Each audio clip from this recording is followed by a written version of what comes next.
بعد پھر یہ وہ رات کو جب عبادت ہونے لگی خیمے آل رسول میں،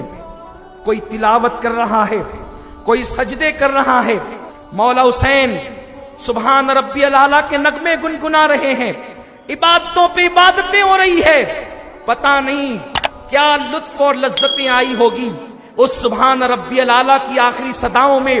میرا ایمان تو یہ کہتا ہے حسین سبحان ربی الاعلیٰ کہتے ہوں گے اور رب اعلیٰ اپنے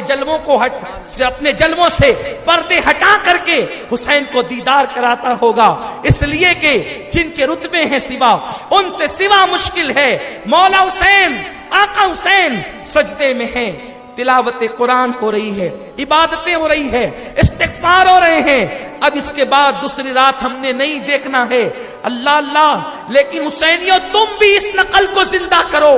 تم بھی عبادت میں رات گزارو، تم بھی آہوزاریاں کرو، اپنی اللہ کو مناؤ۔ اس کے بعد عبادت سے فارغ ہو گئے تو مولا حسین نے رشتہ داروں کو، بیٹوں کو، بھتیجوں کو، سب کو جمع کیا، ساتھیوں کو جمع کیا، جلتا ہوا چراغ حسین نے بجھا دیا، فرمایا لوگوں، میرے خاندان والوں، میرے دوستوں، میرے بیٹوں، میرے بھتیجوں، میرے بھائیوں، اس لیے کہ مولا علی کی دوسری بیوی کے بیٹے بھی موجود تھے ساتھ میں، اگرچہ وہ فاطمہ کی اولاد نہ تھے لیکن سوتیلے بھائی تھے۔ حسین تیرے سوتیلے بھائیوں کو بھی میرا سلام ہو۔ وہاں سوتیلے بھائی یوسف کو کنویں میں ڈالتے ہیں، تیرے سوتیلے بھائیوں پہ میرے ماں باپ قربان، تجھ سے پہلے اپنی جان قربان کرتے ہیں۔ سب کو جمع کیا مولا حسین نے، فرمایا وہ سامنے 22,000 کا لشکر ہے اور وہ لوگ میرے خون کے پیاسے ہیں، میں نے چراغ بجھا دیا، ایک ایک آدمی ایک ایک کا ہاتھ پکڑ لے، یعنی جو میرا ساتھی ہے، وہ میرا صحابی ہے، وہ میرے رشتہ دار کا ہاتھ پکڑ لے اور ہاتھ پکڑ کر کے چپکے سے خیمے سے نکل جائے، میں کوئی شکایت نہیں کروں گا، کوئی شکوہ نہیں ہوگا، جلدی سے چلے جاؤ، اپنی جانیں نہ کھونا، اپنی جانوں پر بن آ گئی ہے، جاؤ، صرف وہ میرے خون کے پیاسے ہیں، میں جان دے دوں گا، وہ ٹھنڈے ہو جائیں گے۔ اس کے بعد چراغ بجھانے کے بعد دیر تک مولا حسین خاموش رہے اور اس کے بعد جب چراغ جلا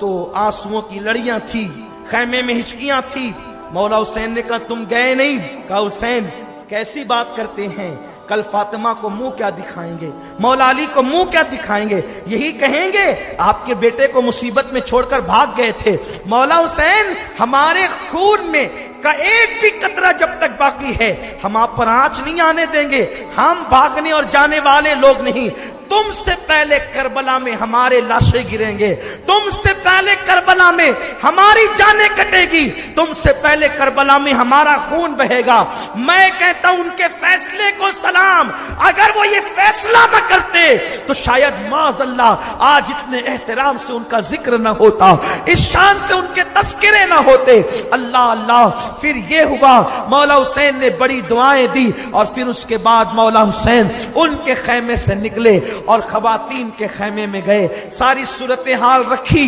زینب بے ہوش ہو کر گرتی ہے، شہربانوں کو کبھی سنبھالا دیتے ہیں، کبھی لیلا کو پکڑتے ہیں، کبھی سکینہ کو سنبھالا دیتے ہیں۔ عجیب حال ہے حسین کا، امتحان گھر میں الگ امتحان، باہر الگ امتحان۔